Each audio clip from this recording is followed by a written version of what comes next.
I stepped off the helicopter, ducking under the still spinning rotors. My boots hit dirt as the downwash flattened the tall grass around the landing spot. The pilot handed down my duffel and supply crates without a word. 3 months, he shouted over the engine. Radio check-in every morning at 8. Good luck. Before I could ask any questions, he was already lifting off. The helicopter turned quickly and disappeared over the treetops, leaving me in complete silence. The lookout tower was about 50 yards away, sitting on the highest spot on the ridge. It was 4 stories tall, with a cabin on top surrounded by windows. My home for the summer. The Forest Service paperwork called it Eagle Point Station. It didn't look like much. Old wood and metal supports, narrow stairs going around the outside. I hauled the first load up the stairs, legs burning by the 3rd landing.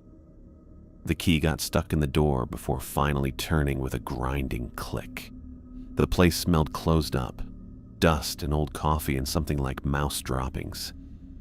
The cabin was about 15 feet square, a desk against the windows facing north, small kitchen set up in one corner, narrow bed built into the wall, a metal stove for heat, map table in the center covered in charts with grid coordinates.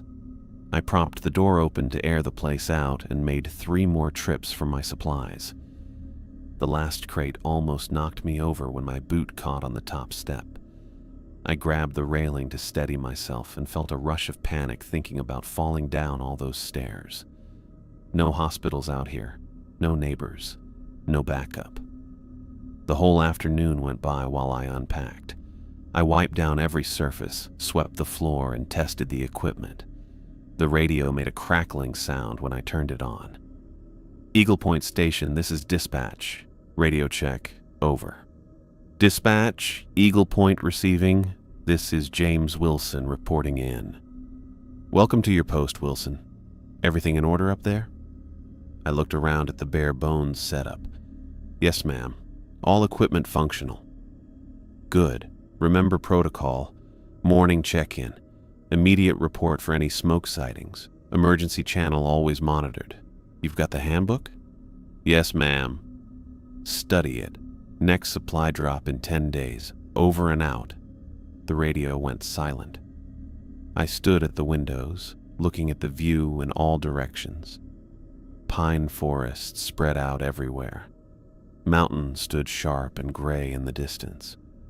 Not another man-made structure in sight. I spent that evening memorizing the sector map, learning the names of peaks and valleys I'd be watching. The handbook had steps for everything from standard fire reporting to bear encounters.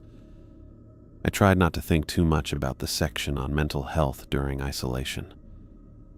The bed felt wrong that first night. Too hard, too strange. I stared at the ceiling, listening to the tower creak in the wind, wondering what I'd gotten myself into. Morning light woke me. I made coffee on the small propane burner and carried it to the east windows. The forest looked different in the dawn light, less huge, more real. I did my radio check, then began the scheduled lookout routine. Every hour, I did a complete 360-degree check with binoculars. I wrote down weather conditions, visibility, and anything worth noting. Between checks, I read the station logs from previous seasons and arranged my few personal items. The routine helped me deal with being so alone. By mid-afternoon on the second day, I'd gotten used to the pattern. Check, log, wait. Check, log, wait. I was on the north side when movement caught my eye. Someone hiking up the narrow trail that led toward the tower. The person moved quickly, following the zigzagging path that went up the ridge. I checked my schedule. No visits planned, no supply drops, no maintenance. I watched the hiker through binoculars. Male, probably 30s, carrying a day pack. Tan jacket, dark pants. He stopped at one point to drink from a canteen, then kept going upward. 20 minutes later, I heard boots on the stairs. A knock followed.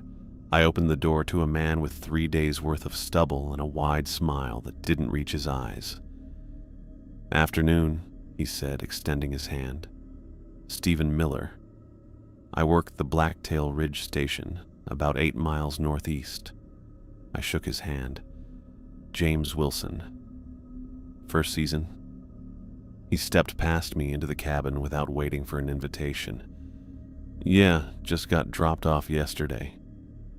Stephen walked around the cabin, running his fingers over everything. He picked up my coffee mug, gave it a sniff, then put it back down. "They give you the talk about isolation yet? How it messes with your head after a few weeks?" "It was in the handbook." He laughed, short and sharp. "Handbook doesn't cover half of it." He leaned against the desk, arms crossed. "You married James?" The question felt off, personal in a way that made my skin crawl. "No." "Girlfriend waiting back home?" "No one waiting." I moved to the map table, putting it between us. "Is Blacktail Ridge manned year-round?" Stephen ignored the question. "You notice anything strange since you got here? Sounds at night? Shadows moving wrong?" I kept my face neutral. "Just got here yesterday. Haven't noticed much of anything yet." "You will." His eyes darted to the windows, then back to me. "There's something you should see. In the woods. About half a mile down the east slope. Won't take long." "I can't leave my post. Protocols. Protocols." He waved his hand dismissively. "This is important. You need to understand what you're dealing with up here." I stepped back, bumping against the stove. "I appreciate the welcome, but I've got observation rounds to complete. Maybe another time." Stephen moved closer, his smile way too wide. "Have you heard her calling yet?" "Who?" He took another step toward me. The air in the cabin got cold, even though the afternoon sun was coming through the windows. "She finds all of us eventually." His voice dropped to a near whisper.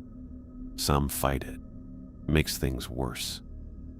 I reached behind me, hand closing around the metal poker leaning against the stove. "I think you should go." Stephen stopped, his head tilting to one side. The sunlight hit his face differently, and for a moment his skin seemed to sag, with patches turning gray-green. His cheek looked sunken, jaw partially exposed through rotting flesh. I blinked, and his face was normal again, but his eyes had changed, flat and empty. "You'll call when you hear her." He turned toward the door. "They all do." Stephen stepped onto the landing outside. Without looking back, he went down the stairs and walked into the tree line, quickly disappearing among the pine trees. I closed the door and locked it. I locked the door and went for the radio. My hands weren't steady as I adjusted the frequency to the supervisor's channel. "Eagle Point to dispatch. Come in. Over." Static crackled for a few seconds before a response came through. "Dispatch receiving. Go ahead, Eagle Point." I just had an unexpected visitor at the tower. Man claiming to be from Blacktail Ridge Station. Stephen Miller. Something seemed off about him. A pause stretched longer than normal radio protocol would suggest. "Eagle Point. There's no lookout currently assigned to Blacktail Ridge. That station is unmanned this season." My stomach tightened. He specifically said he worked there, came into my tower asking strange questions. "Can you describe this individual?" "Mid-30s, 3-day stubble, tan jacket, dark pants, carried a day pack." I hesitated, unsure whether to mention what I thought I'd seen, that momentary glimpse of something wrong with his face. He was asking personal questions, wanted me to follow him into the woods. "Did you get a name?" "Stephen Miller." Another extended pause. "Stay at your post, Wilson. We'll send rangers to check the area during regular rounds in 2 days. Keep your door secured until then." "Copy that, over and out." I put the radio handset back on its hook.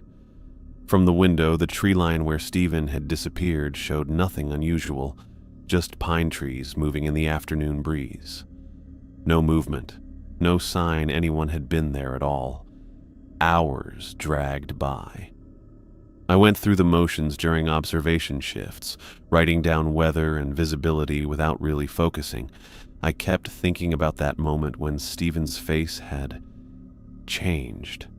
A trick of the light, I told myself. Stress and being alone playing tricks on my mind. The handbook had warned about it. Evening came and I did another round of door checks and window tests, all secure. Dinner was just rations that tasted like nothing. I tried to read a paperback but couldn't focus. The words just blurred together on the page. At night, I could only see my reflection in the windows. I kept thinking I saw movement in the corners of my eyes, but it was just me when I turned to look. The tower made creaking noises as it got colder. Every sound made me tense up. Sleep wouldn't come. My bunk felt like concrete as I lay there fully clothed, staring up. Behind my eyelids was the image of Stephen's face, flesh sagging, patches turning that sickly gray-green, the jaw exposed through rotting skin. Every time I almost fell asleep, some noise would jerk me awake. Wood expanding or contracting, wind hitting the metal roof, branches scraping the lower supports. I kept checking my watch. 2:17 a.m., then 3:42, then 4:55. When morning came, I had a dull headache and gritty eyes. I made coffee stronger than usual, but it didn't help much as I watched the sun come up between the trees. The forest didn't look so scary in daylight. After 3 cups, I heard an engine coming toward the tower, a truck climbing up the service road that curved around the bottom of the ridge. Through my binoculars, I could see it was a Forest Service vehicle, moving slowly over the bumpy ground. The weekly supply delivery, right on schedule. 20 minutes later, boots thumped on the stairs. A sharp knock followed. "It's open," I called, keeping my distance from the door. Through the doorway stepped a man carrying a plastic crate, 60s, maybe older. Leathery skin creased into permanent squint lines. White hair cropped short under a Forest Service cap. The crate landed with a thud on the table. "Radio batteries and some fresh provisions," he said. "Nate Henderson. I run the supply route for this sector." A nod was all I could manage. "James Wilson." Nate took a long look at me, his eyes narrowing. "You all right, son? Look like you haven't slept." "Long night." The coffee pot yielded another cup, which I offered him. He accepted with a quick nod. "First week's always the hardest. Brain's gotta adjust to the quiet." The question sat on my tongue for several seconds before I let it out. "You been working these woods long?" 34 years. Coffee passed his lips, drew a grimace. Then he drank more anyway. "Know every ridge and valley in a 100-mile radius." "Ever hear of a lookout named Stephen Miller?" Nate's coffee mug stopped halfway to his mouth. His eyes shot to mine, then darted away. "Where'd you hear that name?" "He was here yesterday, or someone claiming to be him." The mug landed on the counter slowly. Nate ran a hand over his mouth, then walked to the windows, looking out at the forest. "That's not possible." "Why not?" He turned back with a serious look. "Stephen Miller worked this tower in '97, this exact station." I felt a chill. "And?" "Hung himself, right there." One finger pointed to the central beam running across the cabin ceiling. "July 12th, 1997. My body went still. Coffee forgotten. There must be some mistake. I spoke to him yesterday. No mistake. I was on the recovery team, found him myself. Nate approached the table, resting his palms flat against the wood. What exactly did this visitor say to you? The conversation replayed through my words while Nate's face got more worried with each detail. When I finished telling him everything, he pulled out a chair and dropped into it. The official report cited isolation psychosis, he said, voice low. Said he couldn't handle the solitude, started seeing and hearing things. But before his radio went silent, Stephen made some calls. Nate looked up at me. Frantic calls. Said there was a woman in the woods. Said she wouldn't leave him alone. Kept appearing at the windows, calling his name. My mouth got super dry. Did anyone investigate? We searched for days. Never found any sign of anyone else up here. His jaw made a scratching sound as he rubbed it. But I've been in these forests long enough to know there are things the reports don't explain. Things that don't fit into neat categories. Silence filled the space between us. Outside, a raven called, sudden and sharp. Nate pushed to his feet. I should get going. 3 more drops today before sundown. My legs carried me to the door behind him. What should I do if he comes back? Or if I see anyone else? At the doorway, Nate stopped. Keep your door locked. Keep your radio close. His voice got quiet. And if you see that woman, don't answer if she calls your name. He looked toward the forest beyond the tower. She's still out there. Has been for years. With that, he went down the stairs. He moved slowly as he returned to his truck. The engine started and the vehicle disappeared among the trees as it drove down the service road. The door closed with a click of the lock, leaving me alone with the knowledge that whatever had visited me yesterday couldn't be Stephen Miller. I woke up suddenly at 3:17 a.m. There was a scraping sound from overhead, like something heavy being dragged across the wooden ceiling. I looked at my watch, glowing in the dark as I sat up, trying to figure out what I was hearing. Then I saw it. A rope noose was hanging from the middle beam, the same one Nate had pointed out earlier. It was moving slightly, even though there wasn't any wind in the cabin. The moonlight showed every twist of the carefully tied knot. My back slammed against the wall. I knocked over the chair as I scrambled away. The noose kept moving back and forth in the quiet room. I grabbed my backpack from beside the bed and stuffed the radio and my flashlight inside. No way was I staying in that cabin, not with that thing hanging there. I could barely stand on the stairs. I went down 3 flights in the dark, my hands hitting the wooden railings, my boots missing steps. The forest around the tower seemed different at night. The trees looked closer together, and the spaces between them were completely dark. I ran. No direction, no plan. Just away from the tower, away from that noose that couldn't be there but was. Branches hit my face. I tripped on roots. I crashed through bushes until my lungs hurt and my throat felt raw. The ground went downhill and I followed it, half running, half falling until I splashed into water. Whisper Creek. Had to be. The map showed it running through this area about a mile from the tower. I bent over with my hands on my knees, trying to catch my breath. The water bubbled over rocks with bits of moonlight reflecting off it. Once my breathing slowed, I could hear more than just myself gasping. That's when I saw her. She stood downstream, ankle deep in the creek. Long, dark hair hung past her waist. Her dress, or what looked like a dress, moved around her legs even though the night air was completely still. Her skin wasn't just pale, it was white, the kind of white that reminded me of bone. Hello? My voice cracked on the word. Her head turned toward me, then kept turning, too far, at an angle no neck should bend. She made no sound. just watched with eyes I couldn't quite see from that distance. I pulled the radio from my backpack. Not much of a weapon, but it felt good to hold something heavy.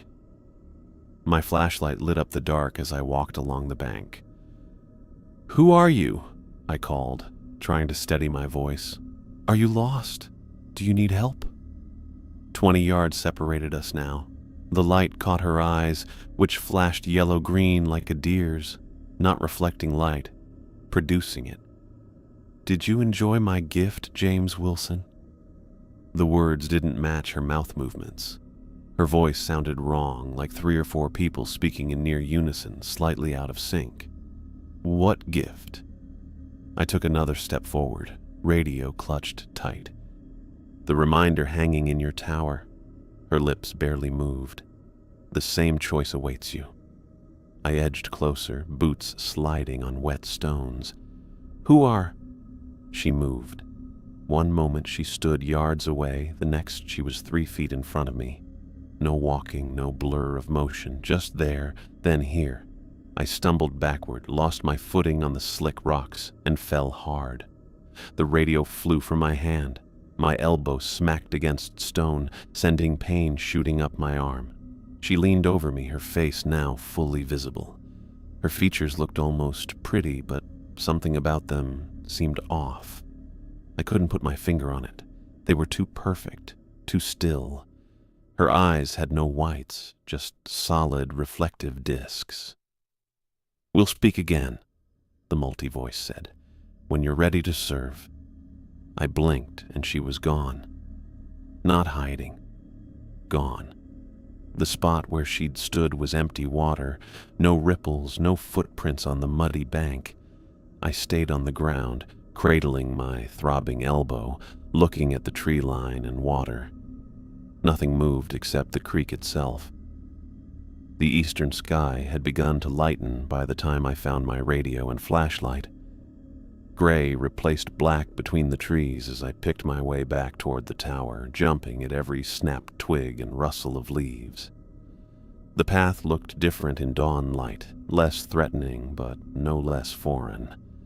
My watch read 5:42 a.m. when I spotted the tower up ahead against the brightening sky. I stumbled up the last flight of stairs to the tower, my legs burning from my rushed return through strange terrain.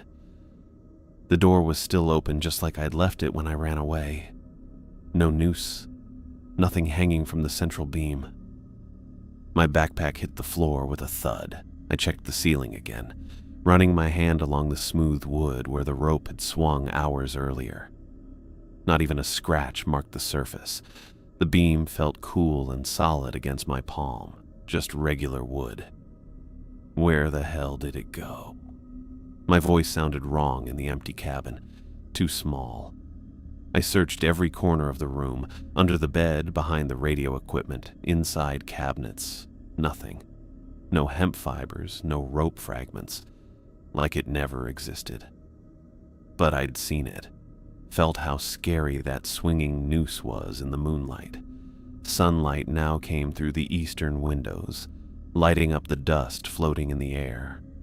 The normal morning sounds of birds and distant wind should have been comforting. They weren't.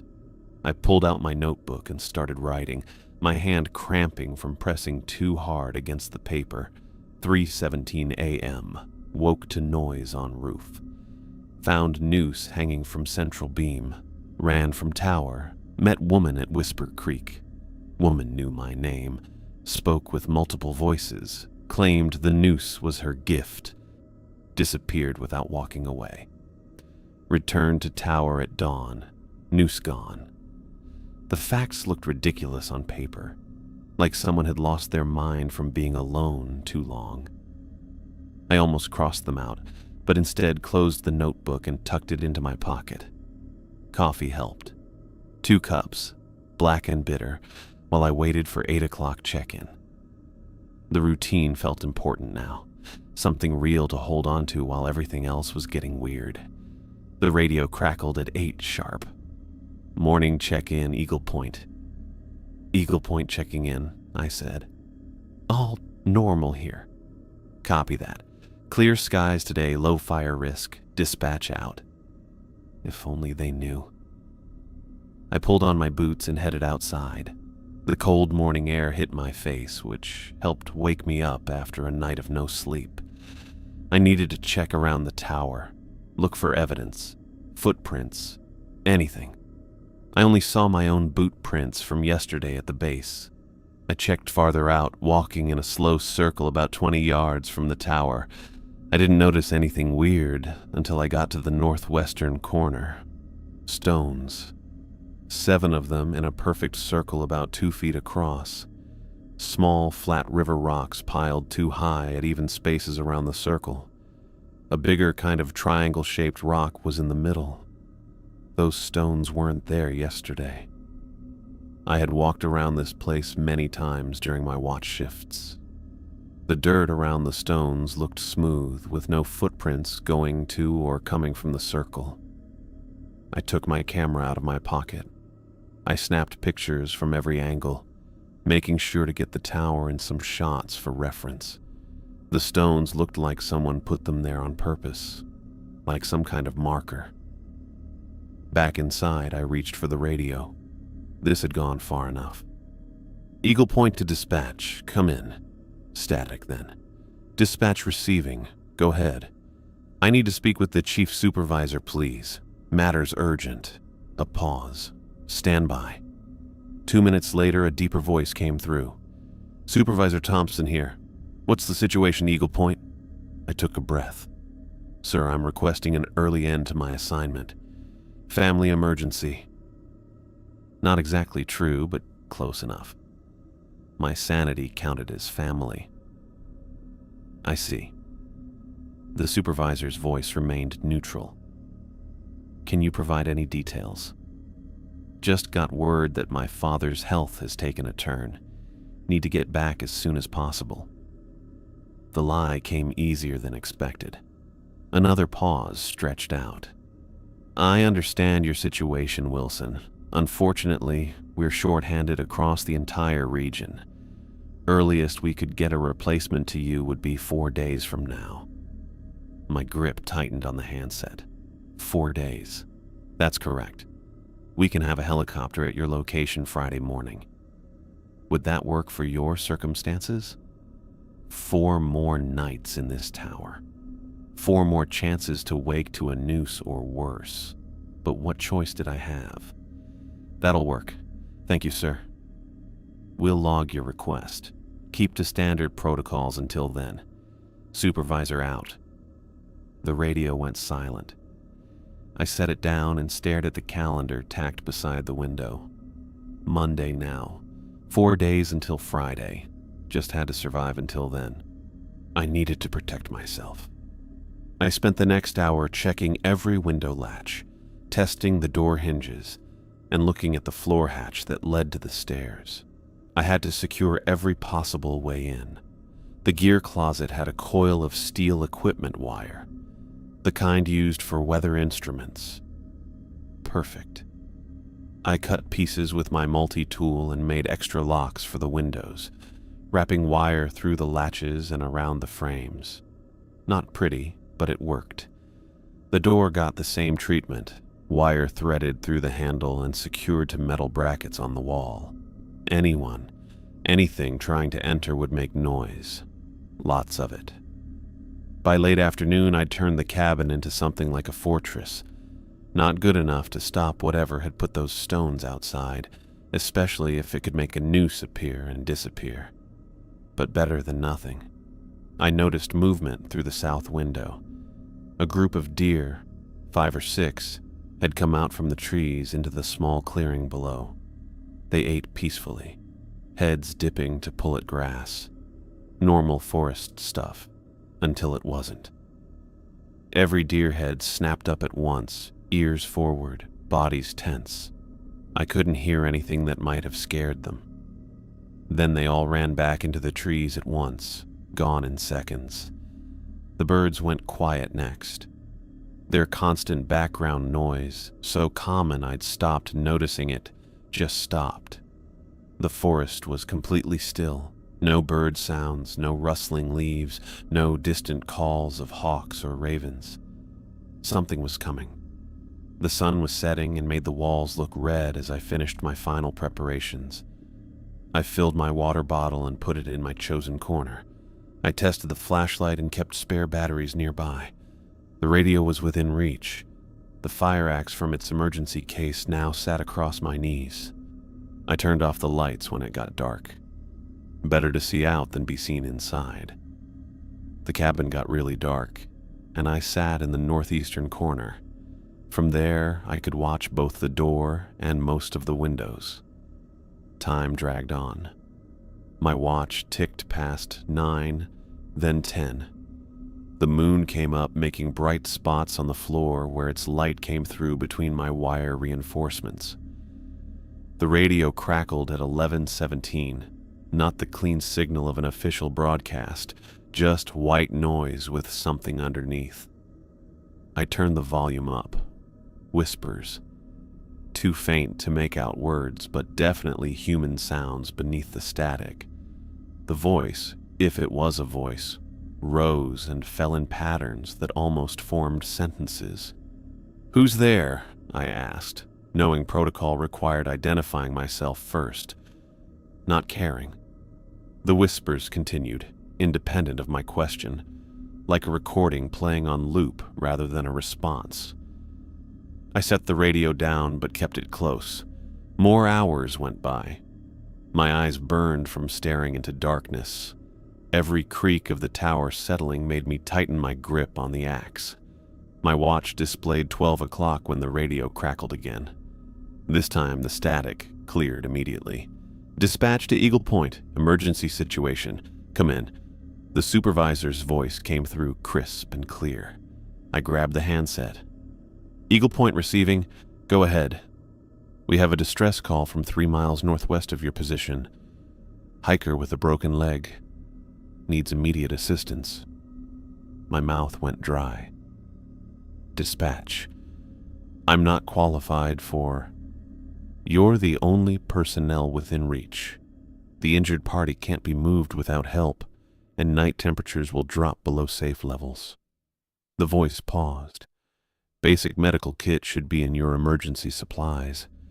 GPS coordinates coming through now." The radio beeped as numbers appeared on its small display screen. "Can you confirm receipt of coordinates?" the supervisor asked. I looked at the numbers and got nervous. 3 miles northwest. Middle of the night, after everything I'd seen. "Eagle Point, do you copy? Injured hiker needs immediate assistance." The axe felt heavy across my knees. "Copy that," I finally said. "Coordinates received. Report back when you've made contact. Dispatch out." The radio went silent, leaving me alone with the decision I didn't want to make. I grabbed my emergency kit and GPS, shoving both into my pack alongside a full water bottle and spare batteries. The coordinates from dispatch glowed on the small screen, 3 miles northwest through unmarked forest. In the dark. Someone needed help. That much hadn't changed. I slung the pack over my shoulders, clicked on my flashlight, and started down the stairs. The beam cut a white path through blackness, hitting tree trunks and bushes really clearly. Everything looked weird at night. Normal shapes looked strange in the dark. It was super quiet as I walked, my boots crunching on dead leaves and fallen branches. No birds, no insects. Nothing but the sound of my own breath and footsteps. The GPS beeped softly, guiding me northwest.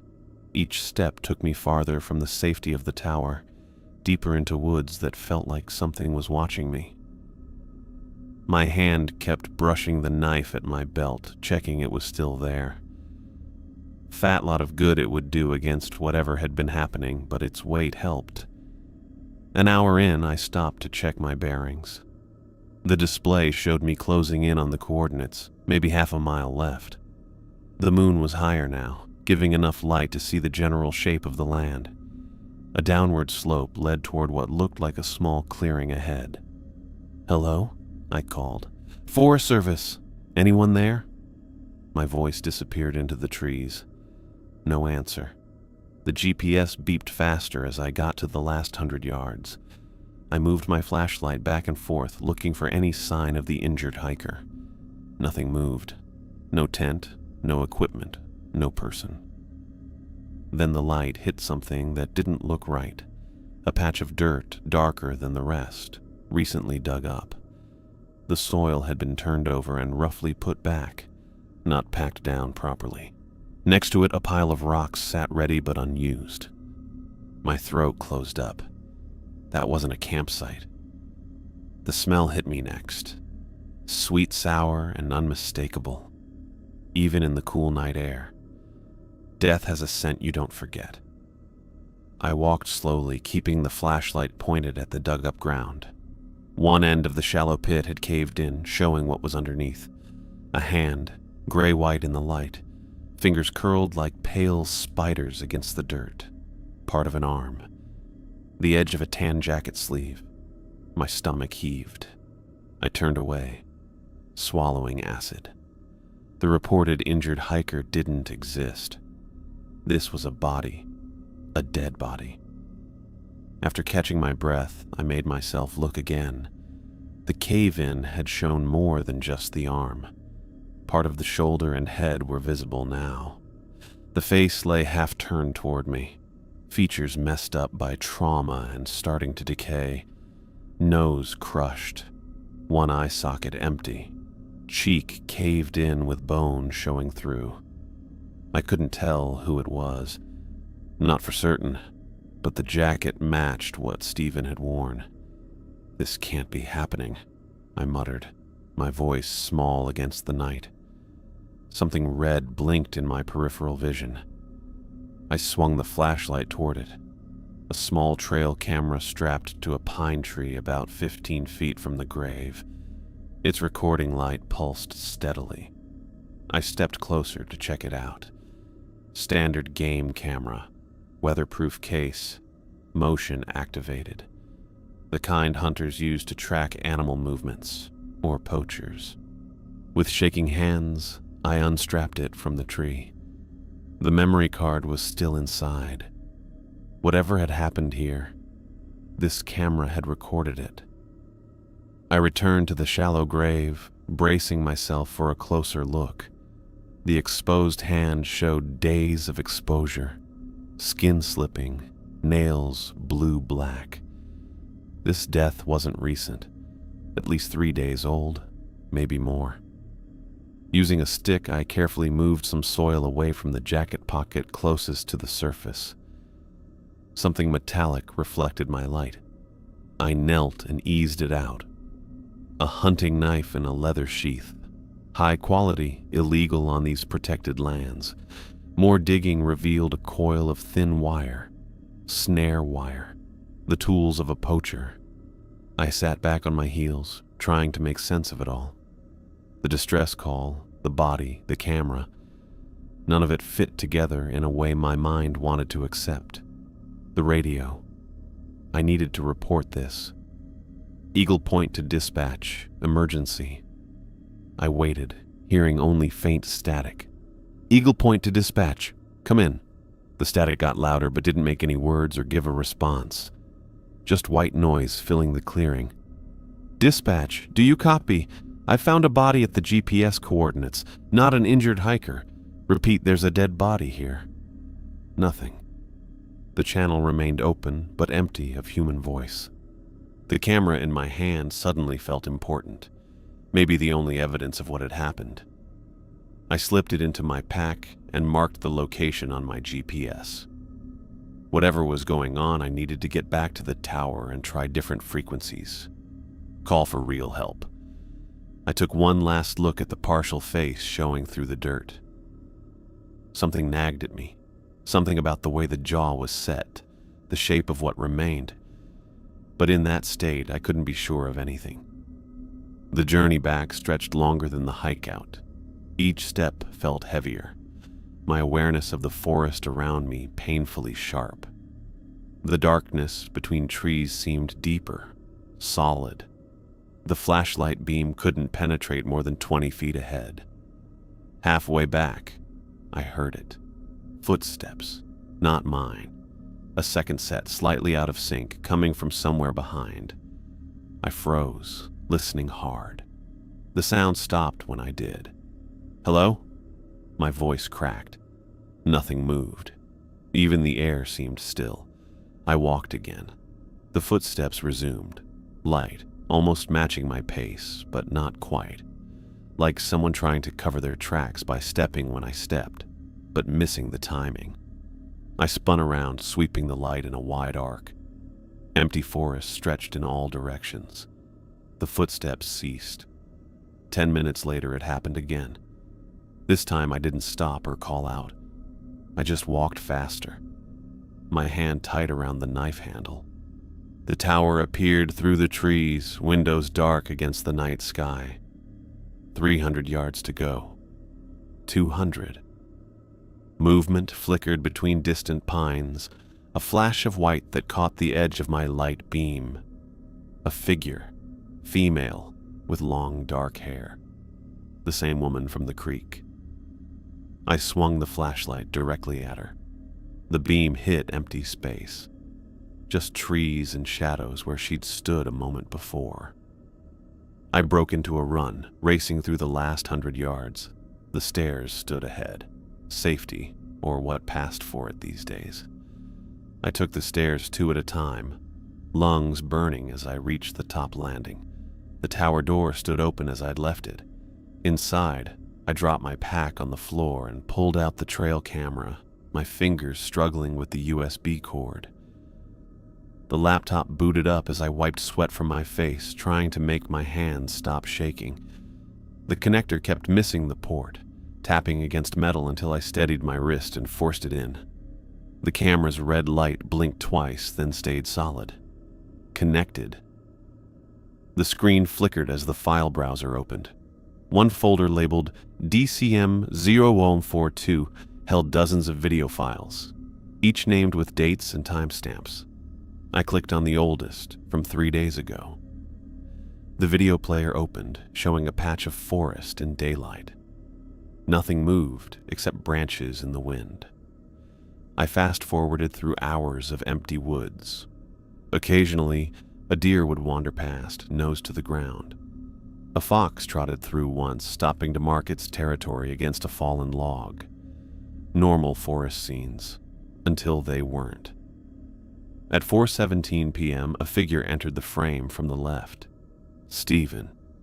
The tan jacket and dark pants matched what he'd worn to my tower.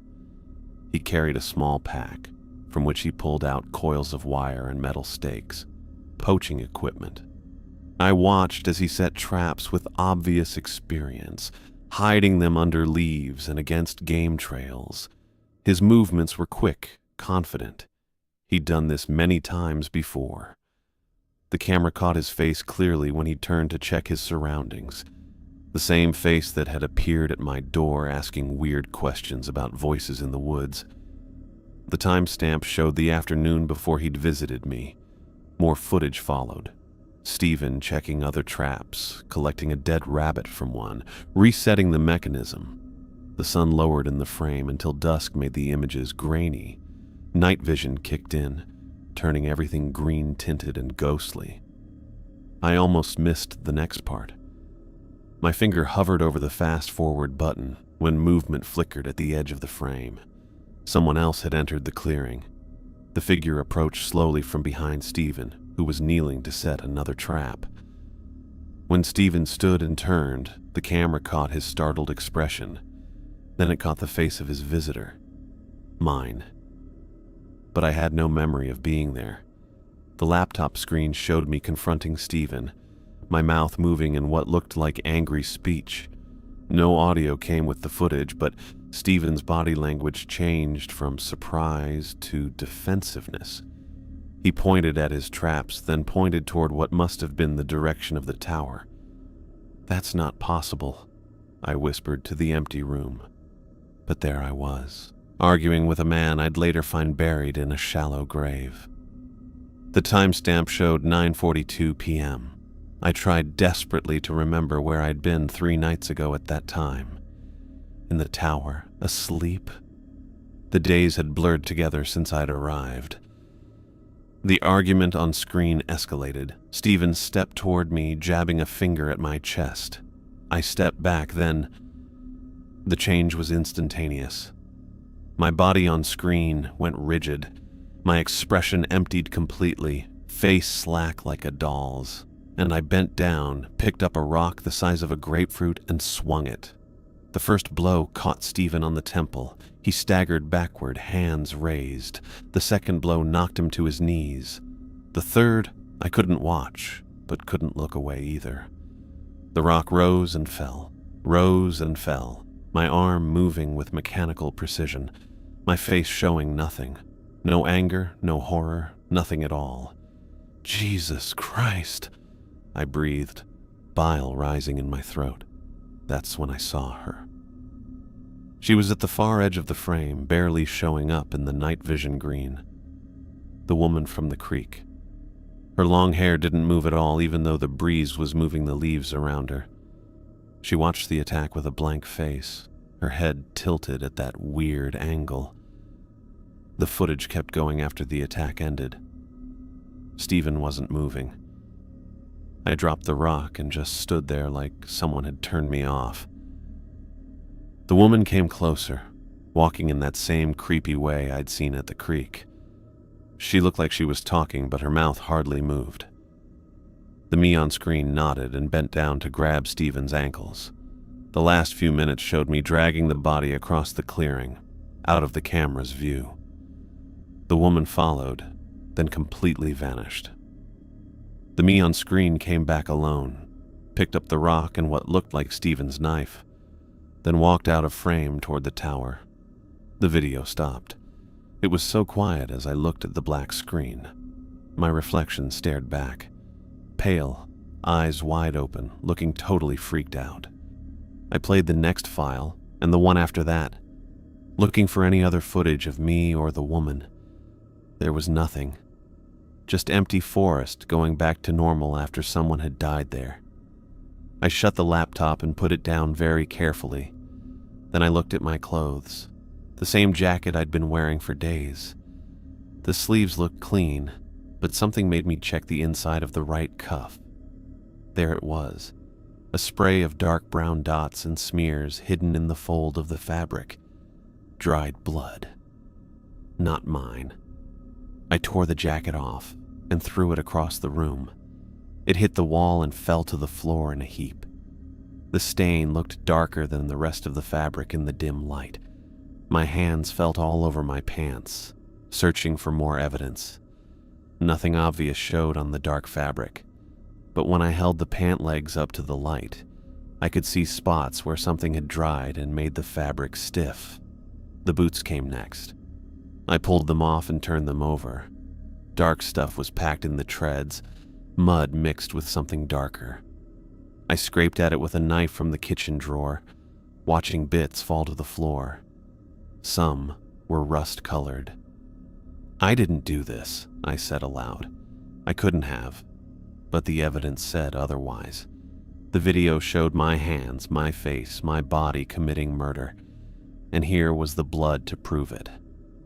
I grabbed the radio, desperate for any connection to the outside world.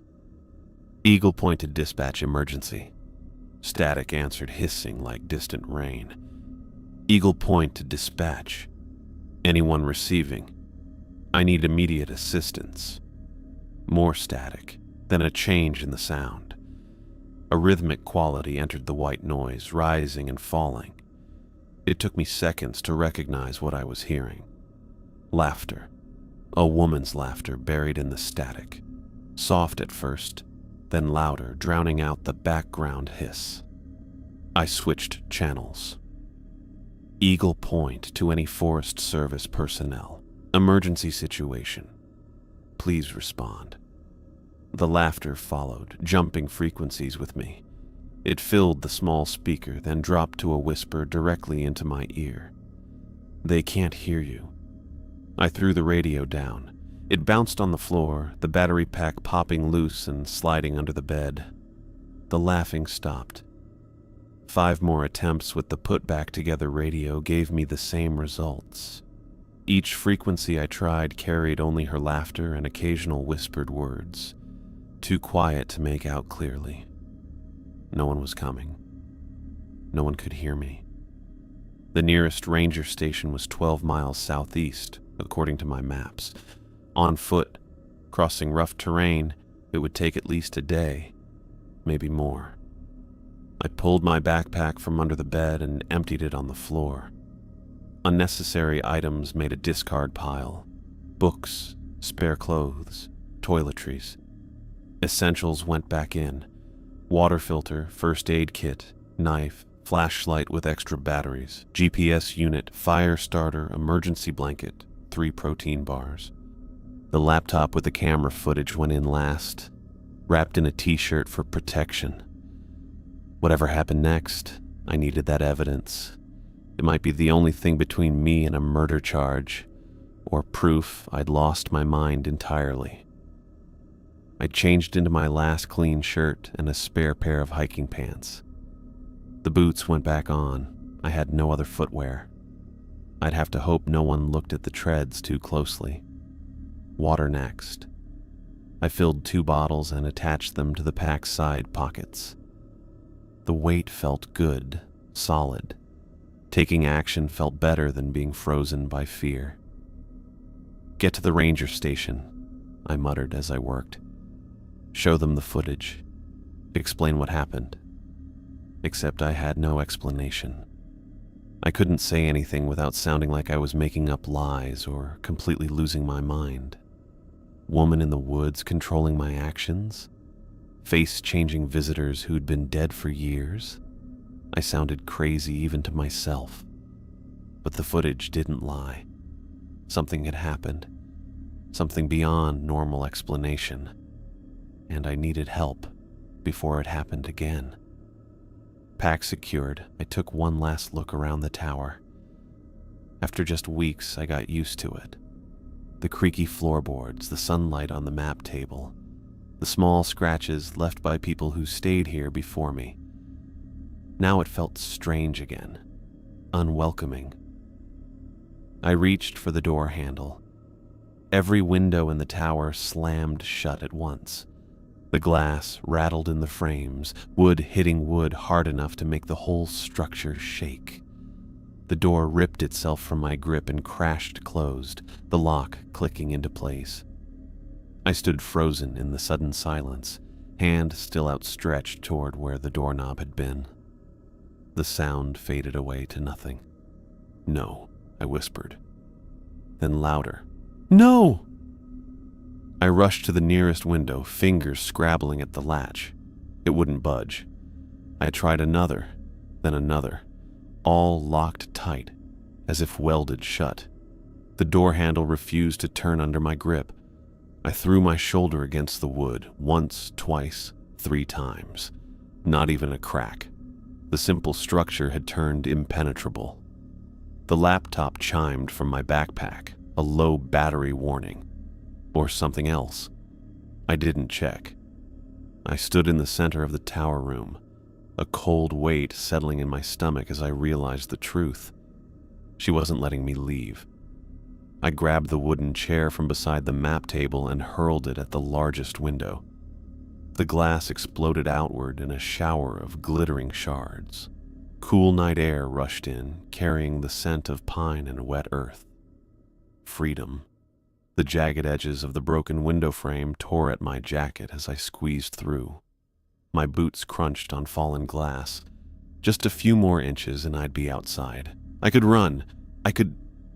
She stood directly in front of me, not on the catwalk where a person should have been, but floating in the air, her feet a good 2 feet above the platform.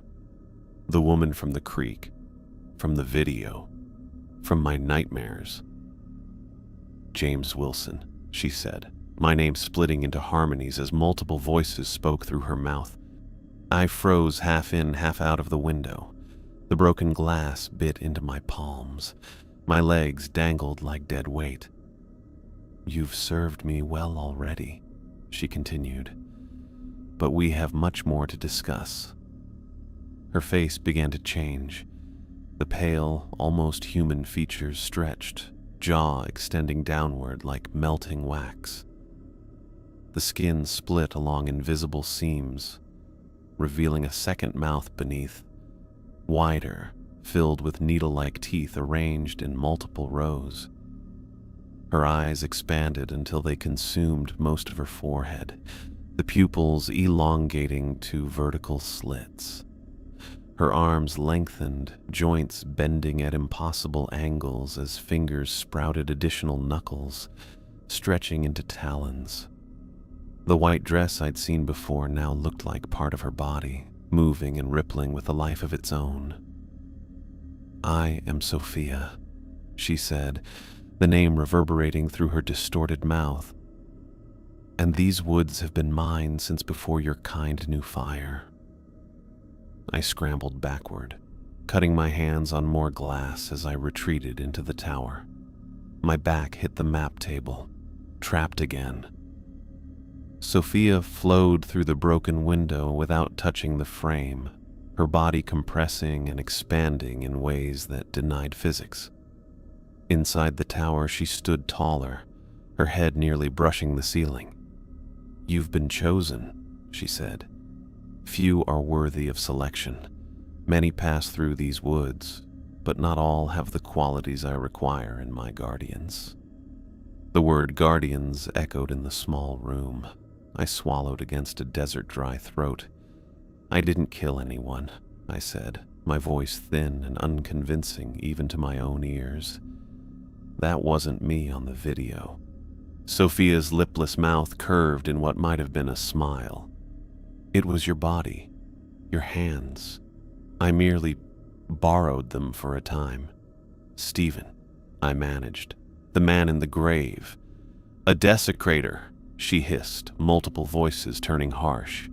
10 years he set his traps in my domain. 10 years he took my creatures for profit and sport. His time was due." I inched sideways along the table, eyes never leaving her. "Why me? Why make me do it?"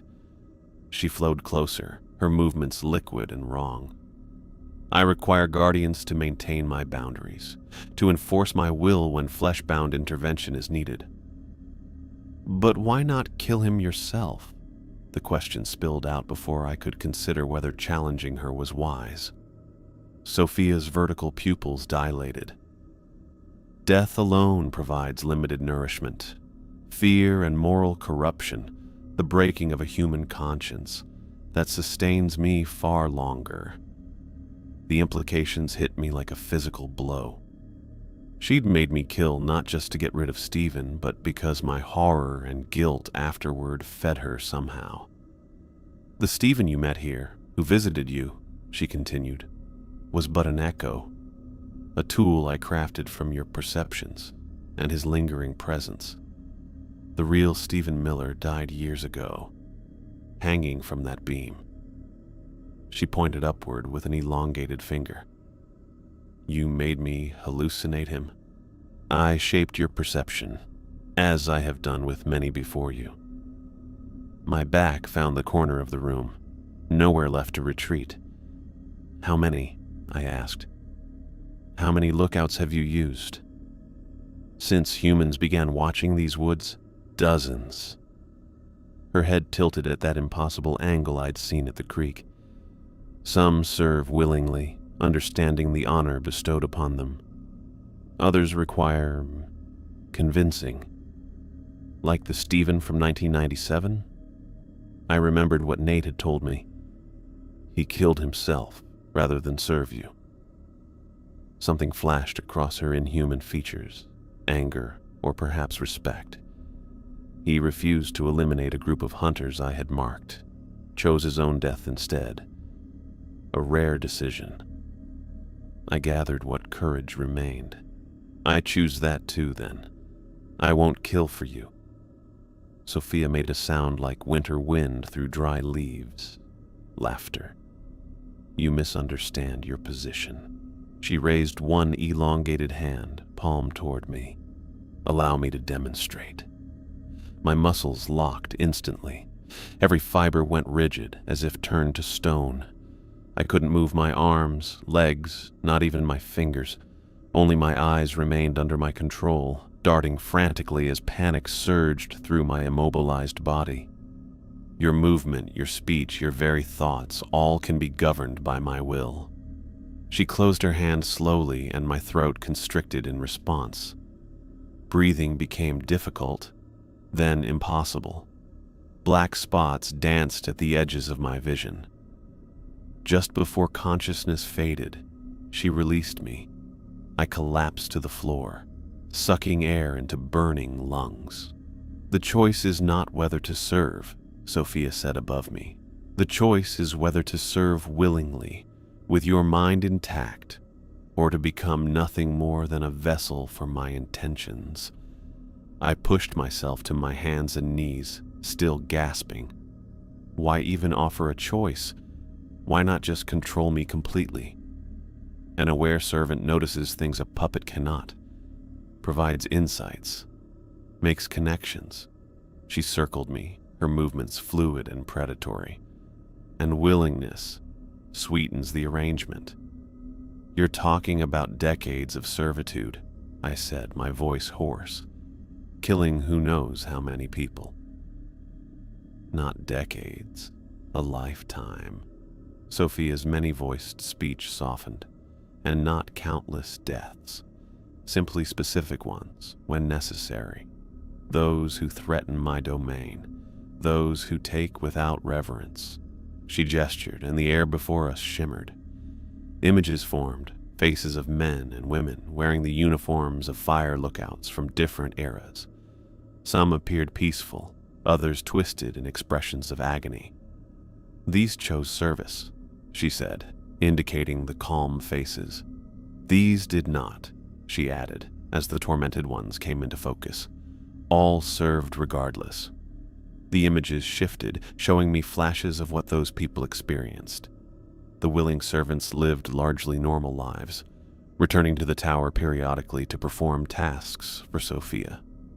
The unwilling, their existence became an unending nightmare of physical pain and mental torture, puppets with just enough awareness to suffer.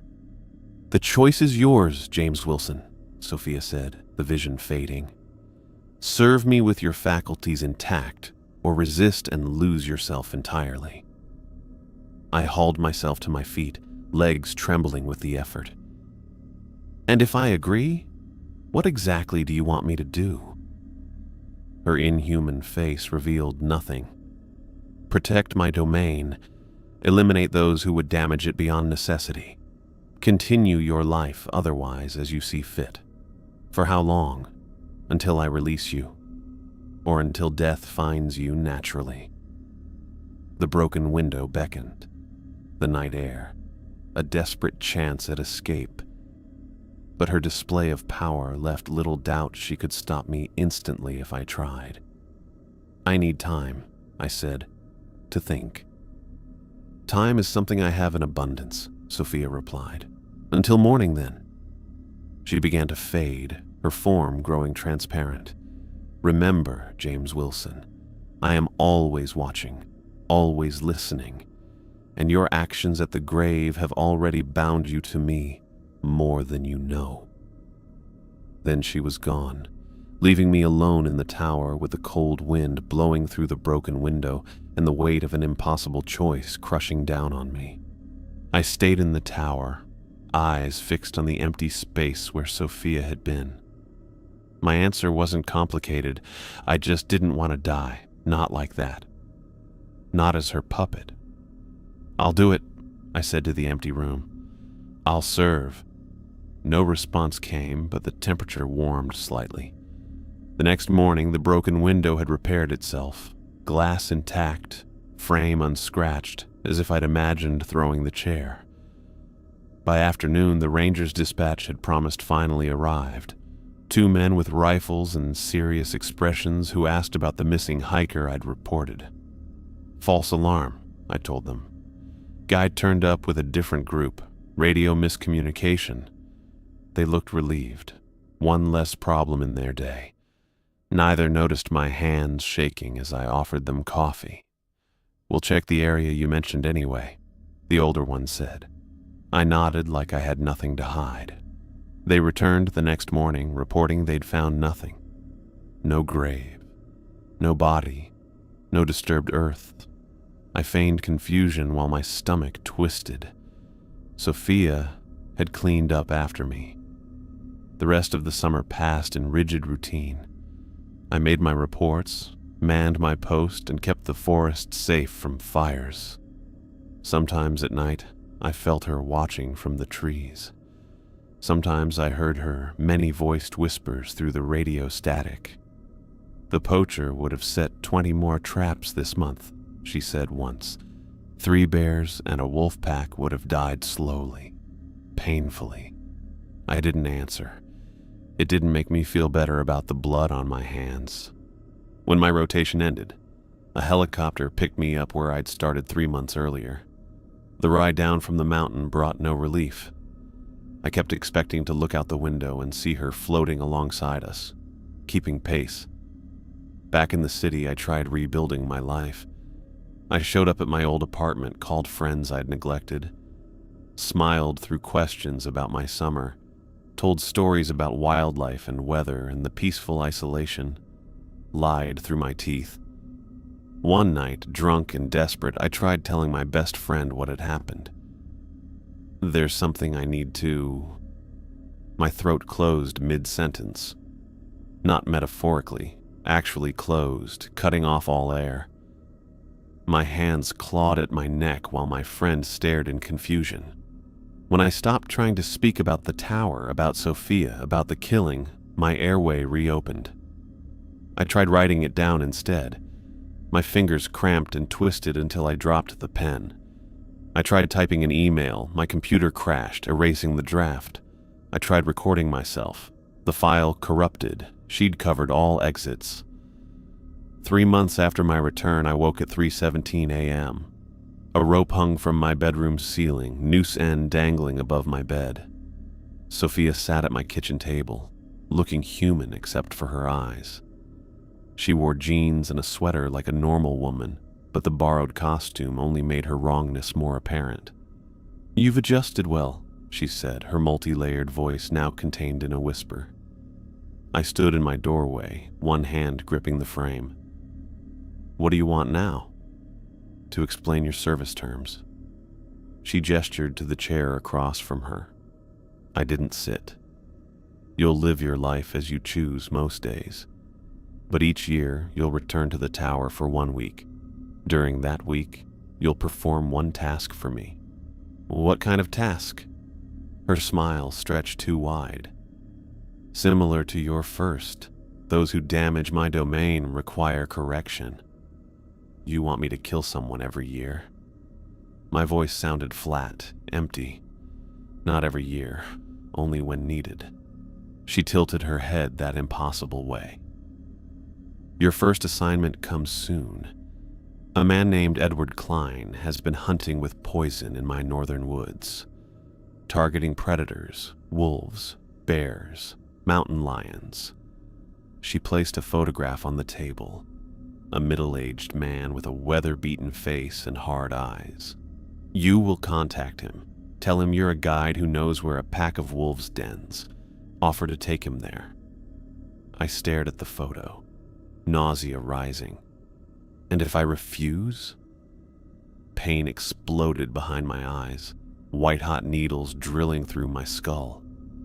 My knees buckled. I screamed until my voice broke. "That," Sophia said calmly as the pain receded, "will continue until you comply. The longer you resist, the worse it becomes." I pushed myself up from the floor, tasting blood where I'd bitten my cheek.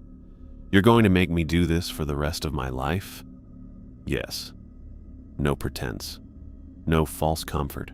Just truth. I found Edward Klein 2 weeks later, made contact at a bar where hunters gathered, fed him the story Sophia had prepared, watched his eyes light up with cruel anticipation, led him into the woods where she waited. I still hear his screams when I close my eyes. I tried running the next year, packed up and moved across the country. found an apartment in Boston, about as far from wilderness as I could get. For 6 months, I thought it had worked. Then I woke to the noose above my bed and Sophia sitting in my new kitchen. "It's time to return to the tower," she said. I tried therapy, found a psychiatrist specializing in trauma and delusions. Dr. Mercer listened patiently to the sanitized version of my story, the only version I could physically tell, about recurring nightmares and feeling controlled by an external force. He prescribed medications. None helped. During our 8th session, he leaned forward with new intensity. "James, I think we're making progress. There's something unusual about your brain scans." The next week, Dr. Mercer didn't remember me. His receptionist had no record of my appointments. My file had vanished. I tried a priest next. Father Collins heard my confession, again, the version I could actually speak, and offered prayers for protection. When I returned the following week, a different priest told me Father Collins had taken an unexpected leave of absence. No forwarding address. 5 years into my servitude, I tried the final escape. Parked my car in a closed garage, started the engine, sat back and closed my eyes. I woke on the floor of my apartment with Sophia standing over me. "That option isn't available to you," she said. The years blurred together. I aged. My hair grayed, then thinned. Lines mapped my face. I built a life in the spaces between her summons. A job I could leave for annual vacations. An apartment I never fully decorated. Friends I never got too close to. I performed her tasks, each one leaving another scar on whatever remained of my soul. 27 years after that first summer, I climbed the tower steps for what I somehow knew would be my final visit. My knees protested each step. My breath came shorter than it once had. The cabin looked exactly the same, preserved in time while I had withered, the map table, the radio, the central beam where a noose had once hung. Sophia appeared as night fell, still unchanged, still wrong in ways that never stopped disturbing me. "Your service has been adequate," she said. "Is it over?" Hope flickered, fragile and probably foolish. "For you, nearly. But the forest requires constant protection." She gestured toward the north window. Through my binoculars, I spotted headlights winding up the maintenance road, someone arriving a day early for the next rotation. 24 years old, Sophia said. Daniel Morris, forestry degree. No family connections. No one to miss him for 3 months. The headlights stopped at the base of the tower. A car door slammed. "Your final task is simple," she continued. "Break him. Make him receptive to my offer. Your experience makes you uniquely qualified. You want me to help you trap someone else." The words tasted bitter. "Start the whole cycle over again." Yes. Steps sounded on the stairs below. Young, energetic steps. "And if I warn him instead?" I asked. "Tell him to run?" Sophia's many-voiced laugh filled the small room. "You've seen my reach, James Wilson. There is nowhere he could hide that I wouldn't find him. The only difference would be the suffering involved, his and yours." A knock echoed from the door. "The choice, as always, is yours," she said, fading into shadow. "Choose wisely." The knock came again. I crossed to the door and placed my hand on the knob, feeling the cool metal against my palm. On the other side stood a young man about to step into the same nightmare I had lived for nearly 3 decades. I turned the handle and opened the door,